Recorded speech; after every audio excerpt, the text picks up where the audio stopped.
Ons almal hou van vinnige antwoorde. Maar dit is interessant dat die Here wil hê dat ons deur die geloof moet leef. En deel daarvan is dat ons geroep word om te wag. Psalm 27 vers 14 vermaan ons, wag op die Here. Wees sterk en laat jou hart sterk wees. Ja, wag op die Here. En dit sluit vir ons of vind aansluiting in Psalm 37 vers 7. Daarom moet jy in stilte op die Here vertrou. Toe die Here vir Abraham die beloftes gegee het, was hy 75 jaar oud. Weet jy hoe lank was dit voordat daardie belofte oor 'n kind vir hom waar geword het? 24 jaar. Dink daaraan om 75 jaar oud te wees en dan hoor jy dat jy op die punt is om 'n pa te word. En dan moet jy wag vir 24 jaar. Maar hy het nie die enigste geval nie.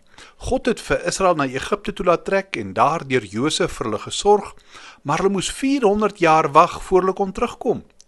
God het vir Moses beveel om Israel uit Egipte land uit te laat trek na die beloofde land toe. Maar deur hulle ongeloof moes hulle vir 40 jaar in die wildernis wag. God het die belofte van die Messias gegee en Israel het gewag vir die verlosser. Geslag na geslag het gekom. En die vreemdste van alles, toe die Messias gekom het, het net 'n klein groepie mense hom herken vir wie hy is. Wie Lukas 2 vertel vir ons van 'n man met die naam van Simeon. Lukas 2 vers 25 sê, hy het gewag op die vertroosting van Israel.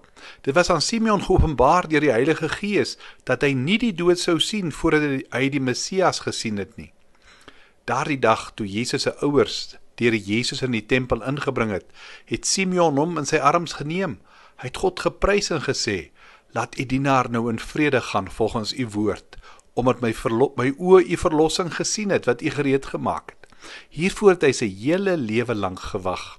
Maar dankie Here, my wag is nou verby. Dis belangrik om te vra, hoekom laat die Here ons wag?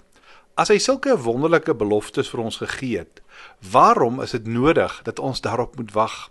Nou, een van die antwoorde is, dat dit wat God in ons doen in hierdie tydperk terwyl ons wag, kan dalk net so belangrik wees as dit waarvoor ons wag. Romeine 5 vers 3 sê vir ons, swaar kry, kweek volharding. Hy sê die Here laat iets in jou gebeur. Volharding kweek egtheid van geloof. Egtheid van geloof kweek hoop. God werk hierdie dinge in ons terwyl ons wag. Dit beteken dat om te wag nie net iets is wat ons doen nie. Om te wag is deel van die proses om te word wat God wil hê ons moet wees.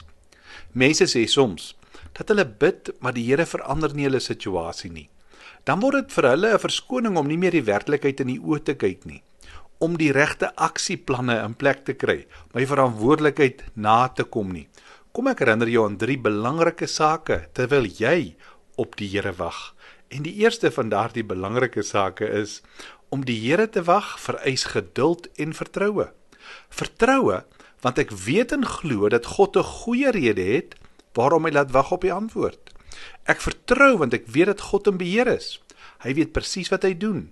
'n Tweede, baie belangrike gedagte, is dat om op die Here te wag, vra dat daar by my 'n verwagting en 'n afwagting sal wees.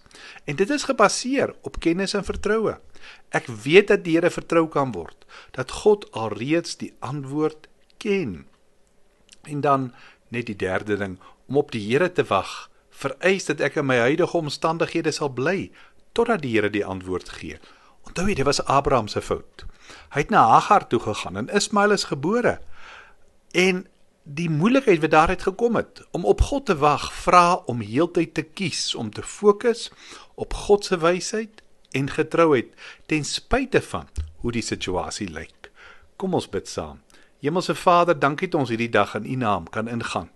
Dankie dat U ons roep om in geloof op U ingrype te wag. Amen.